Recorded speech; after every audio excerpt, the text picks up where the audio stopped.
little demo before, I just realized I made fun of the shortcut keys for trimming as period and comma and said that they weren't in previous versions of Final Cut 7. Not only were they already in previous versions of Final Cut 7, but they're also the way Avid works.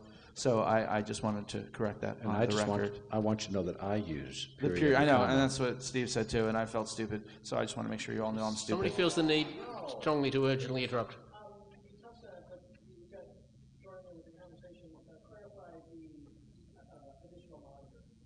Oh, just that you can, if you have a multi-monitor setup, if you have two monitors, you can choose to either send your browser to one of those monitors, your media browser, event library, event browser, to a monitor, or you can choose to send and then you put that full screen to get it. And that is what AJA are using right now. They're taking that full screen and they're outputting that as if they're taking the virtual monitor, which is their output, and making that out to the broadcast monitor. But from what I'm told, it's preview quality only at this point.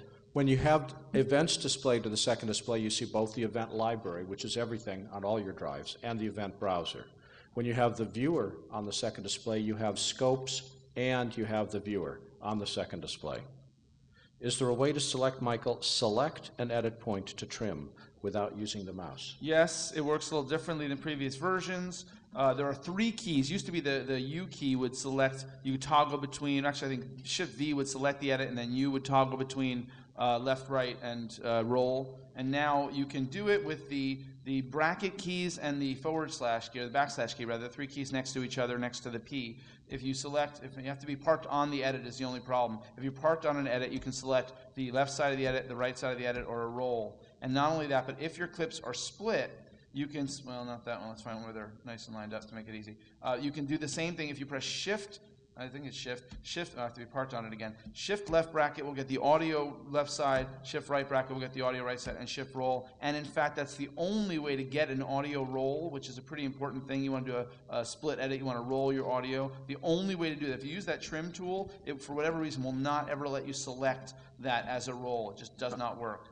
But Shift backslash will always, if you're parked on the edit, will always select, come on, really? Do what I said. Shift, I have skimming making me crazy. Yeah. Shift backslash. Yeah. The S key will become your friend. It toggles skimming on and off because you won't need Command S anymore. By the way, another interesting keyboard. By the way, a major gold star for those keyboard shortcuts. That was very impressive. The letter V makes the clip visible or invisible. Does the same thing Control B, Control Boy did before. Can you see source timecode? We've already talked about that. Will the arrow keys still advance playhead frame by frame, Michael? Yes. Actually, the arrow keys now launch iTunes. Yes. There is a difference, though. There's actually an important difference, which is that up arrow and down arrow, at least in the viewer, when you're navigating here, left and right frame will, in fact, navigate you frame by frame, but up arrow and down arrow are going to skip from clip to clip instead of taking you to the head and the tail. It's a really good sacrifice because being able to, while you're playing, skip between clips dynamically with that up arrow, down arrow is such a huge win in terms of being able to preview clips. However, the up and down arrow in the timeline take you from one edit point to the next. Yeah, that still works the same way as it used to. For Michael, did I hear you say, no, people were listening, did I hear you say once you separate audio clips, you can't reconnect them to the associated video clip? I think Larry made it perfectly clear that you can undo back all the way to when you launch the app. But no, you that can't. Was Philip that said that. Philip said that. I would have said it, but he said it first. The answer is no. You cannot reconnect it. Now, if they're separated, if they're expanded, like this is expanded, and please zoom in on the right spot there. If this is expanded, you can click on the. Sorry, I'm doing too many things, zooming at once. Get on the arrow tool. You're on the trim tool. Thank you. All right, expanded audio, to double click it, it opens and closes. So you don't want to, if you can work with this, keep it this way, because then you can always collapse it. Once you've broken it out to have audio and video literally separate, you say detach audio, which for some reason I can't do in this clip, but you can typically do detach audio. You cannot reconnect those things anyway. Oh, yeah, that's not true. You can make a compound clip, and making a compound clip would basically combine them into a single unit that would feel like it would work like a single clip. While we're here, find two talking head clips that aren't a compound clip that are next to each other. Do they have to be talking heads? Don't have to be talking heads, they just have to have audio. One of the interesting things is to add a dissolve between two video clips is Command T, but you cannot add an audio transition. You got to separate the audio, turn it into a connected storyline, and then select the edit point and type Command T. And as long as Michael is there, we'll give him a chance to get caught up. In the meantime, Philip, can Audition be used as a poor man's multicam? Not really, because Audition is designed so that you can look at a clip and then look at a different clip, or look at the same clip with a different filter applied, whereas multicam you want it all going in a row and seeing them all at a time and choose between them. So, no, but I have to say... Want me to show auditions really quick? I have one sitting ready to show. While he's getting ready, one other thing, while you're getting... show it first, and I'll tell you what about auditions? Why you can't use it, but show your audition. All right. Well, so... I've screwed up my sequence so much, but here's a... we don't even have audio linked up here. Here, it's right here. It's all about you. I know, right? Embarrassing to have footage of your face. All right. So when you have an audition, you get a little spotlight icon that appears in the clip there. And if you click on that or press the Y key, it opens up this little audition window. And this lets you choose between different versions of your shot. In this case, this is 3 versions of the same shot with filters on it. And you can also preview this. So while you're playing, actually, I don't even want the audio at this moment. But while you're playing, it's going to basically do a little special kind of loop where it's going to use the pre-roll and post-roll to play across your clip. And while it's playing, you can toggle between the different choices using a keyboard shortcut, which is Control left and right arrow. And that once you get that Control left and right arrow handy, you never will open that little window again, because even though it's cute, it's annoying, and you don't really need it. And in fact, I can just, while I'm playing the clip here, I can just be toggling between those 3 versions, and you're seeing it change. And I've got one here. This one I think has, this is different takes of the same shot, or like different performances. So like here we have my kneecap. Oh, what happened? I ran. And then I don't like that take. I try a different take, just Control arrow. Oh, what happened? And the Control arrow, a different take. Oh, what happened? Control I ran into, and it's really, really cool. It's like to be able to switch on the fly between multiple versions. And those are only 2 examples, like having filters on a clip or having different takes. You could do all sorts of different stuff. You could put different kinds of B-roll in an audition. You could. It's a really, really. It's one of the best features I think of Final Cut 10.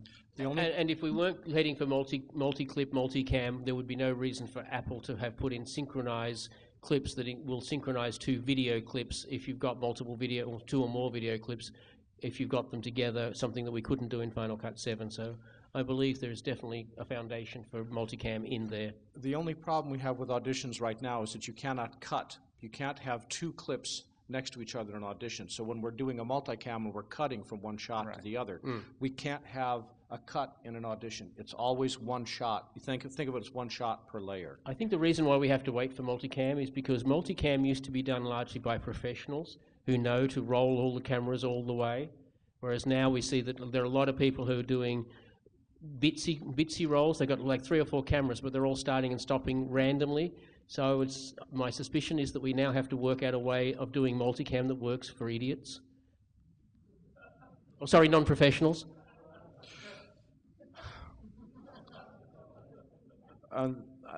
Okay, we've talked about it, but we'll hit this lightly. As a 20-year-old kid, and as the YouTube generation grows, I'm noticing many of my more amateur editing friends wanting to make the jump from iMovie to Final Cut. This, meaning Final Cut Pro 10, looks like the app for them, but not for the pros. Am I correct? And I would say superficially the answer is yes, but long-term, we don't know. And I'm unwilling to go on record and say this is absolutely one or absolutely the other. It's just way too soon to tell. One of the things I'd also point out is that for about a decade I've been writing that video in all its various machinations, shooting, editing, distributing, used to be a highly skilled craft. It's really heading towards a parallel to what we now call literacy. Do you realize that 150 years ago most people did not read and write? This was a skill that was highly praised. It was highly paid. It was a very narrow, tiny, little niche profession. And then, damn it, everybody got taught to read and write. And it's gone downhill since then. We've had explosion of magazines and websites and all of these things that people have done. not everybody who reads and writes uses it as their profession, as their core profession. Not everybody is a novelist, a highly paid novelist, but nearly everybody in some way uses their literacy skills as part of their employment in a range from entirely the foundation of their employment to almost peripheral to it. This is what's happening with video production. As the tools have become cheaper, as we've gone from having to have scribes make copies of the books to the printing press to the rabble-rousing crowds being taught to read, we're seeing exactly the same thing happening now with video production. It's an inevitable trend of the lowered cost of entry. That's profound, dude. This is the sort of thing you'll find at philiphodgetts.com. Once a clip with an effect has been rendered, is there any visual indication that it has an effect? And the answer is yes. My esteemed associate here has applied a blur filter to the clip that the playhead is parked on top of. If you control-click on the clip and go to show video and the video animation. Oh, the animation, sure. And I think it's maybe in the clip menu. I could be right. wrong. You have to click the little, not right-click, but click the little pop-up little menu thing there. Yeah. Okay, show video animation. Right. Now, notice that if you have a filter applied, it's going to be listed when you explode out that video animation. That's my radial blur there. That's the filter is applied. Mm-hmm. So let's see. Can you close a project once it's open to take it out of RAM without quitting? The answer is no. You have to remove a project using the Finder by going into the project folder and pulling the project out of the project folder. You have to do project management using Finder, not Final Cut. Well, for the moment. Come on, Philip. Until some other project or program is released by an unknown developer. Yeah, what he said. It's already working. It's already working, and not only that, it tracks what events you have ever seen, so that if an event is offline when you're expecting it to be online, you know that, because there is no warning at the moment. When does it ship? Not sure. It's probably going to go in the App Store, so we have to go through that process for the first time, so a couple of weeks. Is there a problem, Michael, keeping event library and project library on the same volume? Is there a problem? There's no problem. I mean, you know, I think it's the same media management rules that you always think about. I mean, your event library is basically holding all of your media, and your project. I'm sorry, not event library. Your events are holding all of your media, and you know all of the data about your metadata about that media, and your projects are holding all of your edits. You know, you keeping them in the same place is sensible. But the bigger question is, where is your actual source media being stored, and whether you want to put that on a separate drive or you want to put that in the same place as those metadata files. It had better be at least RAID 1 if you're going to put them both on the same drive. You better have some protection, because if you lose either, you're going to lose both. And definitely don't use the boot drive. Our last question, I think, is a really good one to end with. And the question is why? Seriously, he writes, I'm not trying to be foolish. I just want to know why Apple has done this. And I've asked Apple. And Apple says Final Cut, as we've known it, was a great application for the last 10 years. But it wasn't a great application for the next 10 years. So Apple has decided, whether right or wrong, but they made the decision that they wanted to create Final Cut 10 for the next 10 years. And this is their guess as where we're going to be going in the next 10 years, focusing on speed, focusing on ease of use, focusing on trying to keep ourselves out of problems, focusing on tapeless, all the sort of stuff that are either exciting some of us or depressing some of us is what Apple's view of the next 10 years is going to be. And they could not take the code base that was Final Cut 7 and earlier and convert it. Now, whether this is a good decision or a bad decision, we're going to be arguing about for a long period of time, but that is what Apple has told me. Yeah, and essentially the same thing, but just to clarify that, keeping the same code base or keeping the same application was not optional.